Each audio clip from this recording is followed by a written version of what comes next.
வணக்கம், welcome to மடிச்சு Kalyan channel. இன்றைக்கி நம்ம சேனலில் சுட சுட சாதத்தோட தகத்தகன்னு மத்தி மீன் குழம்பும் மொறுமொறுனும் மூக்கு முரல் வறுவல் இது எப்படி செய்கிறதுன்னு பார்க்க போகிறோம். வாங்க வீடியோக்குள்ளே போவோம். இன்றைக்கி சண்டே, இன்றைக்கி நம்ம மார்க்கெட் போகிறோம் மீன் எடுக்க. வாங்க போவோம். நம்ம இப்போ சண்டே மார்க்கெட்டுக்கு வந்துட்டோம். இந்த வார சந்தையில் தான் நம்ம மொத்தமாக எல்லா காயும் ஒரு வாரத்துக்குள்ளே காய் அப்புறம் வாங்கி ஸ்டோர் பண்ணி வச்சுக்கிடுவோம். இப்போ நம்ம எல்லா காய்கறியும் வாங்கிட்டு கடைசியாக போய் மீன் கடைக்கு போய் மீன் வாங்குவோம். இங்கே எல்லா காய்கறியுமே கூறு கட்டி தட்டு 20 ரூபாய்ன்னு சொல்லுவாங்க. நமக்கு தேவையானதை ஃப்ரெஷ்ஷாக இருக்கிற காய்கறி கடையில் வாங்கிக்குவோம். நமக்கு தேவையான எல்லா காய்கறியும் வாங்கிட்டோம். இப்போ வாங்க மீன் கடைக்கு போவோம். நம்ம மீன் வாங்கி தனிப்பையில தான் வச்சுக்கிறேன்னு, ஏன்னா காய்கறியோட வச்சுக்கணும். அந்த காய்கறி மேலே வாங்கி வச்சோம்னா அந்த மீனோட ஸ்மெல் வரும். ஏன்னா இது ஒரு வாரத்துக்கு ஸ்டோர் பண்ணுற காய்கறி இல்லையா. இந்த மாதிரி நான்வெஜ் ஐட்டங்களை தனிப்பையில் வாங்கிக்கிறேன். மத்தி மீன் 1 கிலோ குழம்பு வைக்கிறதுக்கும் மூக்கு முரல் வறுக்கிறதுக்கு நம்ம வாங்கிக்கிறோம் 1 கிலோ. மத்தி மீன் சின்ன மீனாக இருந்தால் நல்லா ருசியாக டேஸ்ட்டாக இருக்கும் குழம்பு. இது அதை விட கொஞ்சம் பெருசாக இருக்குது. இது நெருன்னு ஒரு நரிச்சுன்னு இருக்கும். இருந்தாலும் பரவாயில்ல, சின்னது இல்லை, இதுதான் வாங்கிக்கிறோம். இந்த கடையில் எல்லா வகையான மீன்கள்லாம் கிடைக்கும். மத்தி மீன் இருக்குது, கும்பலா மீன் இருக்குது, முட்டைப்பாறை இருக்குது, வாழை மீன் இருக்குது, பால் சுறா இருக்குது. மத்தி மீனை எல்லாம் நல்ல மீனாக பார்த்து எடுத்துட்டோம். இப்போ நிறுவிக்கு கொடுத்துருவோம். மத்தி மீனை நிறுத்து வாங்கிட்டோம். இப்போ அடுத்து மூக்கு முறையிலையும் நிறுத்து வாங்குவோம். இப்போ 2 மீனையும் வாங்கியாச்சு. இப்போ கட் பண்ண கொடுத்துருவோம். கிலோவுக்கு ஒரு மீன் சுத்தம் பண்ணி க்ளீன் பண்ணி தரதுக்கு 1 கிலோவுக்கு 30 ரூபா. மத்தி மீனை க்ளீன் பண்ணி வாங்கிட்டோம். இப்போ மூக்கு முறையில் கட் பண்ணி வாங்குவோம். மத்தி மீனில் அவ்வளோவா கழிவு இருக்காது. குடலை எடுத்துட்டு மேலே சிராயெல்லாம் இருக்காது. தலையும் வாழையும் கட் பண்ணி எடுத்தால் போதும். ஆனால் மூக்கு முறையில் அப்படி இல்லை, கழிவு நிறையா இருக்கும். மேலே சிராயெல்லாம் நிறையா இருக்கும். அதெல்லாம் பொறுமையாக க்ளீன் பண்ணணும். இப்போ தான் எடுத்து கட் பண்ணிட்டு எல்லாத்தையும் க்ளீன் பண்ணி க்ளீன் பண்ணியாச்சு. இப்போ குட்டி குட்டியாக வெட்டி எடுத்துகிட்டு வீட்டுக்கு கிளம்புவோம். மூக்கு முரல் 1 கிலோ வாங்கினோம். க்ளீன் பண்ணி கட் பண்ணி எடுத்ததில் அரை கிலோ ஆயிடுச்சு பாருங்க. அவ்வளோ தூரத்துக்கு கிடச்சது இருக்குது. வாங்க, 2 மீனையும் க்ளீன் பண்ணி வாங்கிட்டான். வீட்டுக்கு கிளம்பி குழம்பு வைக்கிறது பார்ப்போம். வாங்க. சரியா, நம்ம இன்னைக்கு மார்க்கெட்டு போய் மத்தி மீன் தான் வாங்கிட்டு வந்திருக்கோம். அந்த மத்தி மீன் குழம்பு அதுக்கு என்னென்ன தேவைன்னு பார்ப்போம். நம்ம மீன்களுக்கு தேவையான பொருள் 2 ஸ்பூன் வெந்தயம். இந்த 2 ஸ்பூன் வெந்தயத்தில் 1 ஸ்பூன் வெந்தயத்தை நம்ம வறுத்து பொடி பண்ணி வச்சுக்கிறோம். ஏன்னா லாஸ்ட்டில் போடுறதுக்காக. அதனால் 2 ஸ்பூன் எடுத்திருக்கேன். தாளிக்க 1 ஸ்பூனும் வறுத்து பொடி பண்ணி போடுறதுக்கு லாஸ்ட்டில் தூவுறதுக்கும் 1 ஸ்பூனும் சேர்த்து 2 ஸ்பூன் எடுத்திருக்கேன். இது 1 ஸ்பூன் சீரகம். இது 3 பச்சை மிளகாய். ஏன்னா மீன் குழம்புக்கு பச்சை மிளகாய் கூட போட்டோம்னா நல்லா டேஸ்ட்டாக இருக்கும். ஒரு எலுமிச்சம்பழம் அளவு புளி, அப்புறம் 3 தக்காளி, அப்புறம் சின்ன வெங்காயம் நிறையா போடணும். அப்போ தான் மீன் குழம்பு டேஸ்ட்டாக ருசியாக இருக்கும். சின்ன வெங்காயம் நிறையா போடணும். சின்ன வெங்காயம் ஒரு 200 கிராம் சின்ன வெங்காயம் எடுத்திருக்கோம். அதுக்கப்புறம் பார்த்திங்கன்னா மல்லித்தலை, கருவேப்பிலை எடுத்திருக்கோம். கொஞ்சம் கடைசியில் தூவுறதுக்கு தாளிக்கிறதுக்கு. அதுக்கப்புறம் 2 பத்தை தேங்காய் எடுத்திருக்கேன். ஏன்னு கேட்டிங்கன்னா லாஸ்ட்டில் தேங்காய் பால் ஊற்றி, நான் எங்கள் வீட்டில் இப்படி தான் வைப்பேன். தேங்காய் பால் ஊற்றி இறக்குறதுக்காக, லாஸ்ட்டில் ஊற்றுறதுக்காக 2 தேங்காய் சில்லு. இந்த புளியை நம்ம கழுவிட்டு ஊற வைப்போம். ஊற வச்சுட்டு இந்த வெங்காயம், தக்காளி, பச்சை மிளகாயெல்லாம் நறுக்கிட்டு வருவோம். வாங்க. இன்றைக்கி நம்ம மத்தி மீன் தான் வாங்கியிருக்கோம். இதில் சின்ன மீனாக இருக்கும். சின்ன மீன் ரொம்ப டேஸ்ட்டாக இருக்கும். இது கொஞ்சம் பெருசாக இருக்குது. அதான் இருந்தது மார்க்கெட்டில். சரி, இந்த மத்தி மீன் குழம்பு வைக்கிறதுக்கு மத்தி மீன் வாங்கியிருக்கோம். அதுக்கப்புறம் நம்ம வறுக்கிறதுக்கு வறுக்கிறதுக்கு நம்ம முரல் வாங்கியிருக்கோம். எப்படின்னா மூக்கு முரல்னு பேர் இருக்குது. மூக்கு முரல் வாங்கியிருக்கோம். அந்த முரல் மீன் வாங்கியிருக்கோம் வறுக்கிறதுக்கு.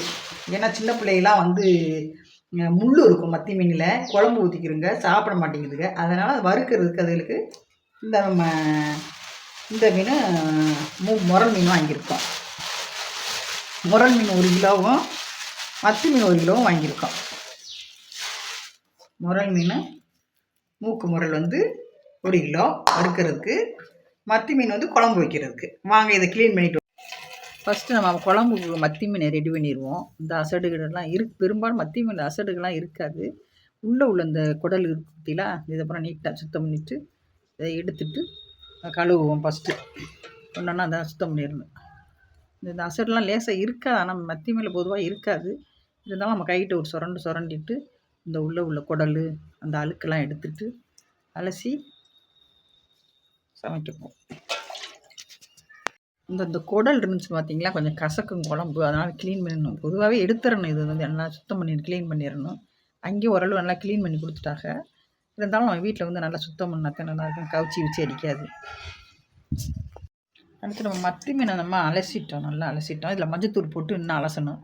மேலே இவ்வளோதான் அலசிட்டோம். மஞ்சத்தூள் போட்டு கடைசியாக பையனெல்லாம் இதை கழுவணும். அப்போ தான் இந்த வெடுக்கு வச்சுலாம் போயிடும். அதுக்கப்புறம் பார்த்திங்கன்னா இந்த மூக்கு முரல் இருக்குது பார்த்தீங்களா, இதில் அந்த குடல்லாம் இருக்கும், அசடெலாம் இருக்கும். இதில் உள்ள மேல் தோழி வந்து கொஞ்சம் வழுக்குன்னு இருக்கும். அதுக்கு நம்ம என்ன பண்ணுறோம், கொஞ்சோண்டு உப்பு, இந்த பாருங்களேன், இந்த உப்பு, இந்த இவ்வளோ உப்பு போட்டு அதை உரசணும்.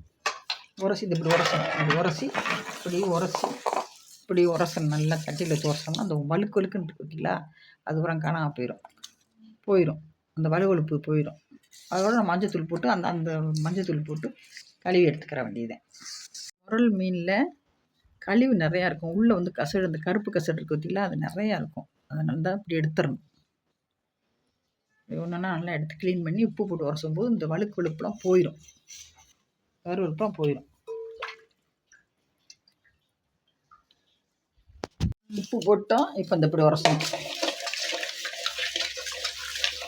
சுற்றில அந்த கசடை தான் இதான் கசடு கூட வரும். உப்பு போட்டு உரசணும். உரசி தண்ணி ஊற்றி நல்லா கழுவிடணும். அந்த உப்பு போட்டதுனால அந்த கசடு தான் வெளியே வந்துடும். அந்த உப்பு போட்டதுனால அந்த கசடு கூட வெளியே வந்துடும். நல்லா சுத்தம் பண்ணுவோம். அந்த மஞ்சத்தூள் லாஸ்ட்டாக போடுவோம் பையனெல்லாம். கடைசியாக மஞ்சத்தூள் போட்டு நல்லா பிரட்டி நல்லா அலசிடணும். அப்போ தான் கவுச்சி வச்சுலாம் இல்லாமல் நல்லாயிருக்கும். அதே மாதிரி மத்தியிலையும் கிளப்பி விட்டுணும். மஞ்சளை போட்டு கிளப்பி விட்டுறணும். மஞ்சளை போட்டுறணும். போட்டு அலசி ஃபைனலாக எடுத்துட்டோம்னா வீடுக்கு கவுச்சி, மீன் கவுச்சின்ற வாடையே வராது. வீட்டுக்குள்ளேயும் வராது, சமைக்கும் போதும் வராது, வாடை வராது. இது வந்து மத்தி மீன். 2 மீனையுமே நம்ம நல்லா மஞ்சத்தூள் போட்டு க்ளீன் பண்ணி நல்லா எடுத்துட்டோம். மீனை நல்லா கழுவிடணும். ஒரு பழமொழி இருக்குது, மீன் அலசாமல் கெடும், கறி அலசி கெடும்னு சொல்லுவாங்க. அதனால் மீனை நல்லா அலசிடணும், கறியை லைட்டாக தான் அலசணும். வாங்க இப்போ வந்து மீன் வறுக்கிறதுக்கு என்னென்னு போட்டு நம்ம ஊற வச்சுட்டு வந்துடுவோம். மீனை வந்து இந்த முரல் மீனை வந்து நம்ம வந்து வறுக்கிறதுக்காக எடுத்துருக்கோம் இல்லையா, இதுக்கு என்னென்ன தேவைன்னு சொல்லி நம்ம பெசரி வச்சுட்டு வந்துடுவோம். ஏன்னா ஊறணும், ஒரு அரை மணி நேரமாவது ஊறணும். அப்போ தான் அதோட சேரும். இப்போ நான் வந்து வறுக்கிற மெத்தேடை வேறு மாதிரி நான் செய்வேன். நீங்களும் அப்படி செய்யலாம் எனக்கு தெரியல. நான் வறுக்கிறது, நான் என்ன போட்டு வறுக்கிறேன்னு பார்ப்போம் வாங்க. இப்போ நம்ம வறுக்கிறதுக்கு 1/2 டீஸ்பூன் மிளகு, 1 ஸ்பூனு சீரகம், ஒரு கல்பாசி 2, பட்டை 2 துண்டு, இதை போட்டுக்குவோம். மீன் வறுக்கிறதுக்கு ஒரு 5-10 பல் பூண்டு, ஒரு சின்ன துண்டு 4 துண்டு இஞ்சி, அதையும் போட்டு நைஸாக அரைக்கணும். அது கூட கொஞ்சம் மஞ்சத்தூள், அது கூட ஒரு 1/2 ஸ்பூன் மஞ்சத்தூள், 1 ஸ்பூன் உப்பு. ஏன்னா மீனுக்கு தேவையான உப்பு நம்ம போட்டுக்கிறணும். அது கூட கொஞ்சமாக கருவேப்பிலை போடணும். இது கூட நம்ம வீட்டு மசாலா பொடி ஒரு 2 ஸ்பூனு போட்டு நைஸாக அரைச்சிட்டு வந்துடுவோம். இந்த மசாலா நல்லா அரைச்சிட்டு வந்துட்டோம். வறுக்கிறதுக்கு இதை போட்டு நல்லா பிசைஞ்சு ஒரு 1/2 மணி நேரம் ஊறட்டும். நம்ம அதுக்குள்ளே குழம்பு வைக்கிறத பார்த்துட்டு வந்துடுவோம். நல்லா பிசைஞ்சிடணும். ஒத்தாப்பில் இல்லாத இந்த உள்ளெல்லாம் ஓட்டி இதிலெல்லாம் உள்ளே வச்சு நல்லா ட்ரப் பண்ணி பூராத்தையும் இந்த மசாலா போய் உள்ளே சேர்றது மாதிரி எல்லாம் உள்ளே இந்த இது கேப்புக்குள்ளெல்லாம் ஸ்டப் பண்ணி இந்த மசாலா சேரணும் இல்லையா, அதுக்காக நல்லா சேர்ந்து ஒத்தாப்பில் எடுத்து ஒன்றுன்னா எடுத்து பிசைஞ்சிடணும். அப்போ தான் வறுக்கிற மீனுக்கு டேஸ்ட்டு வரும். இந்த மீன் வந்து என்னென்னு கேட்டிங்கன்னா நல்லா ஒரே முள் தான் இருக்கும். ஒரு முள் தான் இருக்கும், முள் நிறையா இருக்காது. அதனால் சின்ன பிள்ளைலாம் இந்த பேரம் பேத்திலாம் நல்லா சாப்பிட்றதுக்கு தோதாக இருக்குன்னா நான் அந்த மீன் அடிக்கடி எடுப்பேன். நல்லா இந்த மாதிரி செய்யும்போது நம்ம கறி மாதிரி இருக்கும். மட்டன் சாப்பிட்றவங்க டேஸ்ட்டில் இருக்கும் இது. இந்த மாதிரி செய்யும்போது இதில் நல்லா சதையெல்லாம் நல்லாயிருக்கும். நல்ல மீன் செஞ்சோம்னா அந்த உள்ளே ட்ரப்பாக சேராது. நல்லா மொத்தமாக அப்படி ஃபஸ்ட்டு பிசைஞ்சிடணும். பிசைஞ்சிட்டு அப்புறம் ஒன்றா எடுத்து இந்த இதுக்குள்ளே போகிறது மாதிரி, அந்த மாதிரி இந்த மசாலாலாம் உள்ளே சேர்றது மாதிரி எல்லா மீன்லையும் சேரணும் இல்லையா? அந்த மாதிரி நல்லா இதுக்குள்ளே போட்டு பிரட்டி ஒரு 1/2 மணி நேரம் நல்லா ஊற வைப்போம். வாங்க மொத்தமாக போட்டு பிசைஞ்சோம்னா எல்லா மீன்லேயும் ஒரு சேராது. அதனால நம்ம வந்து மொத்தமாக பிசைஞ்சதுக்கப்புறம் ஒவ்வொரு மீன்லேயும் சேர்கிற மாதிரி தனித்தனியாகவும் மீனில் போட்டு நல்லா பிசைஞ்சுக்கிட்டோம் அப்படின்னா எல்லா மீனுமே ஒரே மாதிரி லெவலில் ஒரே டேஸ்ட்டில் இருக்கும். இது வந்து நம்ம கடைப்பொடி எதுவுமே போடாமல் வீட்டு மசாலா பொடியே போட்டு செய்கிறனால ஒரு 1/2 மணி நேரம் ஊறுச்சு அப்படின்னா மசாலா எல்லாமே நல்லா சேர்ந்து மீன் நல்லா ருசியாக இருக்கும். இப்போ கடைப்பொடி போட்டு பிசைஞ்சோம் ஒரு 10 நிமிஷம் 1/4 மணி நேரம் ஊற வச்சுட்டு நம்ம வறுக்க ஆரம்பிச்சிடலாம். இது வீட்டு மசாலா சேர்த்துருக்கனால நல்லா ஊறணும். அது நல்லா மீன் தாளித்து குழம்பு கொதிக்கிற வரைக்கும் ஊறட்டும். அதுக்கப்புறம் மீன் குழம்பு ரெடி பண்ணதுக்கப்புறம் இதை வறுத்தெடுத்து. இப்போ வந்து நம்ம சட்டி சூடாகிடுச்சு. நம்ம வறுத்துக்க லாஸ்ட்டில் போடுறதுக்காக வந்து நம்ம சொன்னோம் இல்லையா வத்தில, அதில் வந்து நம்ம வந்து 1 ஸ்பூன் அளவுக்கு வறுத்து எடுத்துக்குவோம் லாஸ்ட்டில் போடுறதுக்காக. ஃபைனலில் இறக்கும் போகும்போது இதை தூவி இறக்குனா ரொம்ப டேஸ்ட்டாக இருக்கும் குழம்பு. அதுக்காக நம்ம கொஞ்சம் வறுத்து எடுத்துக்கிடுவோம் 1 ஸ்பூன்.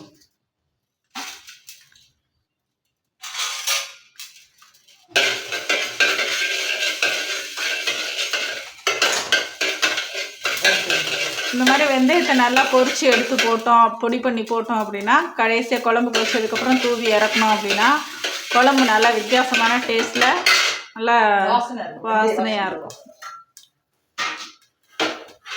வெந்தயம் நல்லா பொரிஞ்சிருச்சு. அதை எடுத்து தனியாக ஆற வச்சுட்டு நம்ம குழம்புக்கு தாளித்து விட்டுருவோம். இப்போ சட்டியை காய வச்சுக்கிட்டு நம்ம வந்து நல்லெண்ணெய் ஊற்றிக்கிறணும். பொதுவாகவே மீன் குழம்புக்கு நம்ம எல்லாருக்கும் தெரியும் நல்லெண்ணெய் ஊற்றுறது. இப்போ நல்லெண்ணெய் ஊற்றிக்கிறோம். நல்லெண்ணெய் வந்து நல்லா கொஞ்சம் கூட ஒரு 100 எண்ணெய்க்கு ஊற்றிக்கிறணும். அப்போ தான் குழம்பு நல்லா டேஸ்ட்டாக ருசியாக இருக்கும். எண்ணெய் தான் அதுக்கு பலனே. நம்ம எண்ணெய் ஊற்றிக்குவோம். நல்லெண்ணெய் ஊற்றிருக்கோம். இப்போ அடித்து நம்ம எடுத்து வச்சுருக்கோம் பார்த்தீங்களா வெந்தயம், அதை நம்ம போடணும். அப்புறம் ஜீரகம் போடணும். ஜீரகம் 1 ஸ்பூன் எடுத்து வச்சோம்னா ஜீரகம் அதை போடணும். அதுக்கப்புறம் பச்சை மிளகாய், கொஞ்சம் கருவேப்பிலை,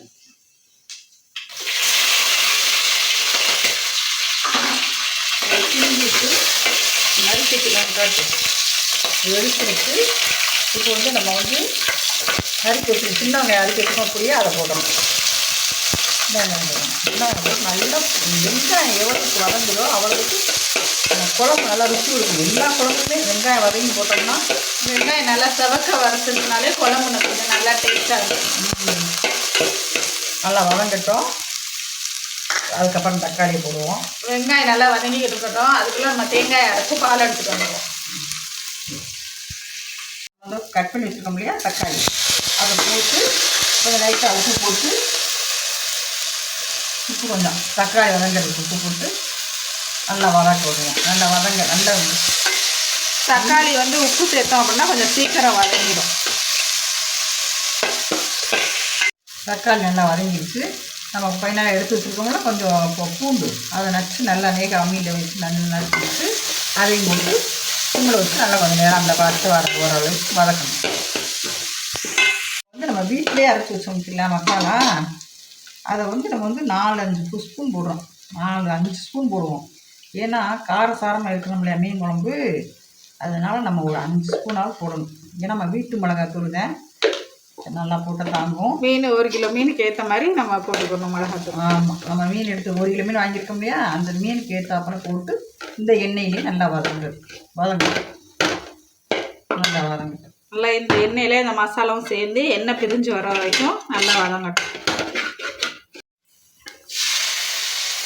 அதோட நம்ம குழம்பு நமக்கு என்ன தேவை, நம்ம கரைச்சி வச்சுருக்க புளியும் இது கூட சேர்த்துருவோம். நம்ம கரைச்சி வச்சுருக்க புளியும் சேர்த்துட்டோம். நமக்கு என்ன எவ்வளோ குழம்பு தேவையோ அந்த அளவுக்கு நம்ம 1 கிலோ மீனுக்கு எவ்வளோ அளவு தேவையோ அதை நம்ம தண்ணி ஊற்றிக்குவோம். தண்ணி ஊற்றிக்குவோம். தண்ணி ஊற்றி தண்ணி நல்லா கொதிச்சு வந்ததுக்கப்புறமே மீனை நம்ம போடணும். மீனை முன்னாடியே போட்டுட்டோம் அப்படின்னா குழம்பு கொதிச்சு அந்த பச்சை வாடை போய் அதோட டேஸ்ட் வர்றதுக்குள்ளேயே நம்மளுக்கு மீன் உடஞ்சி கரைஞ்சி போயிடும். அதனால் நம்ம எப்போவுமே மீன் குழம்பு வைக்கும்போது மீனை வந்து கடைசியாக சேர்த்து ஒரு 2 கொதி கொதிச்சோன்னா அமர்த்தினோம்னாதே மீனும் நல்லாயிருக்கும், உடையாமலும் நம்மளுக்கு அப்படியே முழு மீனாகவும் கிடக்கும். கொஞ்சம் மஞ்சத்தூள் கொஞ்சம் போட்டுக்கணும். இது கூட கொஞ்சம் மஞ்சத்தூள்.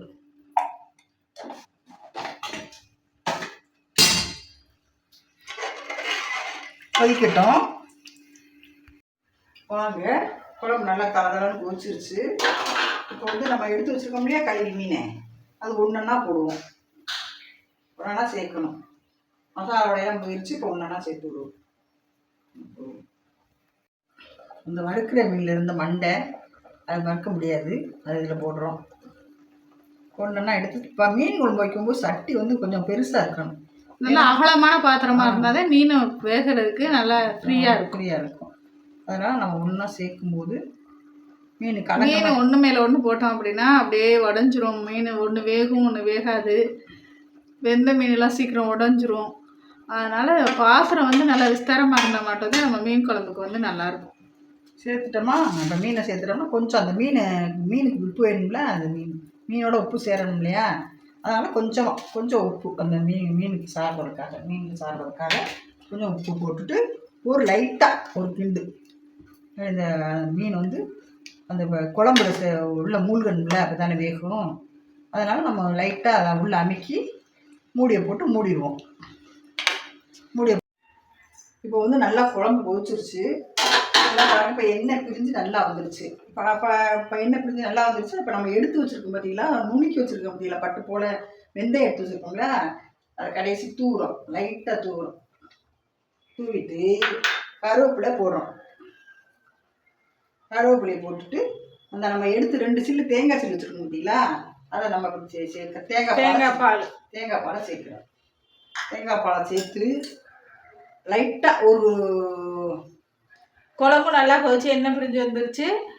மீனும் நல்லா வெந்துருச்சு. இப்போ இந்த வெந்தயமும் தேங்காய் பாலும் அந்த குழம்போட மிக்ஸ் ஆகுற வரைக்கும் லைட்டாக 2 கொதி கொதிச்சோன்னே நம்ம ஃபைனலாக கொத்தமல்லி தூவி ஒரு கொதி கொதிச்சா போதும், இறக்கிறோம். ஒரு கொதி கொதிச்சா போதும்.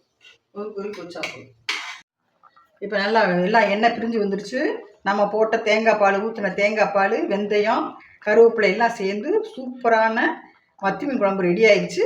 நம்ம மல்லித்தலை தூவி இறக்கிடுவோம். முரல் மீனில் நம்ம எல்லாம் மசாலாலாம் போட்டு கலந்து வச்சோம் இல்லையா, 1/2 மணி நேரம் நம்ம குழம்பு வைக்க தொண்டிக்கு ஊறிடுச்சு. இப்போ நம்ம வறுத்துக்கிடலாம். சாதம் ரெடி ஆயிடுச்சு, குழம்பு ரெடி ஆயிடுச்சு. மீனை மட்டும் வறுத்துக்கிடுவோம் வாங்க. இப்போ வந்து நம்ம தோசைக்கல்ல வந்து நல்லா ஒரு 5 ஸ்பூன் எண்ணெய் விட்டுக்கிறோம். ஏன்னா கலங்க முறை அந்த இது எண்ணெயில் முக்கி வேக வேணும் இல்லையா, அதனால் நம்ம வந்து 5 ஸ்பூன் எண்ணெய் விட்டுருக்கோம். இதெல்லாம் அந்த எண்ணெய் சூடாகட்டும். நம்ம அந்த மறுபடியும் பிசைஞ்சு வச்சதோடு இருக்கு பார்த்தீங்களா, அதோட பிரட்டிட்டு நம்ம எண்ணெயில் விடுவோம். எண்ணெய் காஞ்ச உடனே நம்ம சிம்மில் வச்சுட்டு ஒவ்வொரு மீனாக போடணும். ஒவ்வொன்றா போடணும். ஒவ்வொரு மீனாக போட்டு அந்த எண்ணெய் ஒரு 4 மீன் தோசைக்கல் அளவுக்கு 4 மீன் ஒரு 5 மீன் வச்சோம்னா தான் நம்ம மீன் வந்து நல்லா ஃப்ரீயாக எல்லா பக்கமும் வேகும். எல்லா மீனுமே ஒரே மாதிரி வெந்திருக்கும். நம்ம எண்ணெயில் போட்டு முக்கி எடுக்கிறத விட இந்த மாதிரி தோசைக்கல்லில் வறுத்து சாப்பிட்றது வந்து மீன் வந்து கொஞ்சம் டேஸ்ட்டாகவே இருக்கும். வறுத்த மீன் வந்து அந்த மாதிரி சாப்பிட்டா தான் நல்லாயிருக்கும். பொரிச்சு எடுக்கிற மீனை விட இப்படி வச்சு சாப்பிட்றது தான் நல்லாயிருக்கும். மீனை வந்து தோசைக்கல்லில் வச்ச உடனே அந்த வாசனை வந்து நம்மளால் தூக்குது. இப்போ சாப்பிடும் போல தோணுது. ஆனால் வேகணும்ல, கொஞ்சம் நேரம் வேகட்டும். நம்ம எப்படி இன்றைக்கி மீன் குழம்பு வச்சு மீன் வறுவலுக்கு சேர்த்துறோம், அதே மாதிரி நீங்கள் செஞ்சு பாருங்களேன். ரொம்ப டாப்பாக இருக்கும், சூப்பராக இருக்கும். குழந்தைங்க நல்லா சாப்பிடுவாங்க. நம்ம வந்து நான்லாம் வந்து இந்த மத்தி மீன் குழம்பு வச்ச அன்றைக்கி, மீன் குழம்பு வச்ச அன்றைக்கி வந்து தயிர்லாம் ஊற்றிக்க மாட்டேன். 2 வேளையும் மீன் குழம்பு தான் ஊற்றிக்கிடுவேன். எனக்கு மீன்னா ரொம்ப பிடிக்கும். உங்கள் வீட்டில் மீன் குழம்புனா ரொம்ப பிடிக்கும் எல்லாருக்குமே. வாசனை நல்லா சூப்பராக இருக்குது. நீங்கள் செஞ்சு பாருங்கள். நல்லா மீன் வேகும் போதே நம்ம மசாலாவோட ஸ்மெல்லு வந்து சிக்கன் பொரிக்கிற மாதிரி நல்ல வாடையாக இருக்குது. நான் எடுத்து அரைச்சி சேர்த்து வச்ச மசாலா இருக்குது பார்த்தீங்களா, இதே மெத்தடில் நீங்கள் மீன் வறுத்துக்க வச்சுங்க. வீட்டில் வந்து இந்த மீனுடைய கவுச்சி இதெல்லாம் வந்து நம்ம கவுச்சி அடிக்காது. வாசனையாக இருக்கும். அந்த மீன் நம்ம வீடே மணக்கும். இதே மசாலாவை நீங்கள் சிக்கன் வறுக்கிற சிக்கன் பொரிக்கிற மாதிரி எடுக்கிறோம்னா சிக்கன் சுக்காவுக்கு போட்டிங்கன்னா ரொம்ப டேஸ்ட்டாக இருக்கும். நமக்கு ஃபைனலாக வந்து நம்ம வந்து புளிக்குழம்புக்கு போட்டோம் பற்றி மீன் குழம்புக்கு யூஸ் பண்ண பார்த்தீங்களா, வெந்தய பொடி, கருவேப்பிலை, தேங்காய் அரைச்சி விட்டுறோம் இல்லையா, இதே மாதிரி நம்ம வெண்டைக்காய் புளிக்குழம்பு, வத்தக்குழம்பு, காரக்குழம்பு இதெல்லாம் ஊற்றி செஞ்சோம்னா ரொம்ப ருசியாக இருக்கும். அப்படியே மீன் குழம்பு ஃப்ளேவர் இருக்கும். அப்படியே மீன் குழம்பு ஃப்ளேவரே இருக்கும். நம்ம மீன் வறுக்கும் போது சிம்மில் அடுப்பு வச்சதுனால அந்த மீன் உண்டை சாரணும் இல்லையா, எல்லாத்தையும் வந்து சாரணும் இல்லையா, அதனால் வந்து அடுப்பை நம்ம சிம்மில் வச்சு மீன் வறுக்கும்போது சிம்மில் தான் வச்சு நம்ம வறுக்கணும். சுழியில் வச்சு வறுத்தோம்னா அந்த தோல் மட்டும் கறிக்கிறோம், உள்ளெல்லாம் சரியாக வெந்திருக்காது. இந்த செவக்க வேகோட அப்போ தான் சிம்மில் வச்சாக்க அந்த உள்ள இதுக்கு போய் சார்ந்து மீன் நல்லா வேகும். நம்ம ஸ்டஃப் பண்ணி வச்ச மசாலாவோட ஸ்மெல்லும் போகும். அதோடு சேர்ந்து டேஸ்ட்டு கொடுக்கும். இப்போ ஒரு பக்கம் நல்லா வெந்துருச்சு, இப்போ மறுபக்கம் வேகிறதுக்கு நம்ம புரட்டி விட்ருவோம் மீன் எல்லாத்தையும்.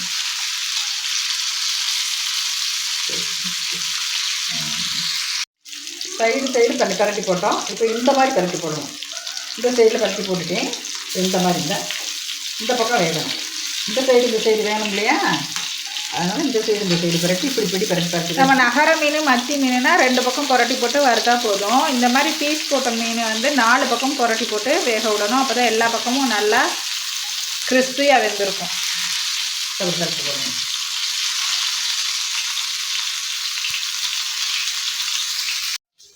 அவ்வளோதாங்க. இப்போ நமக்கு சுட சுட சாதத்தோட தகத்தகன் மத்தி மீன் குழம்பும் தகத்தகன் மத்தி மீன் குழம்பு பார்த்திங்களா, ஊற்றுறோம். எடுத்து சாப்பிடணும், சூப்பராக இருக்கும். வறுவல் நல்ல முரல் வறுவலும் ரெடி ஆயிடுச்சு. இது கூட நம்ம மீன் குழம்புக்கு அப்புறம் ஊற்றிக்கிற ரசமும் தயிரும் ரெடி ஆயிடுச்சு. நீங்களும் இதே ஸ்டைலில் மீன் குழம்பு செஞ்சு பார்த்துட்டு கமெண்டில் சொல்லுங்கள் எப்படி இருந்துச்சு.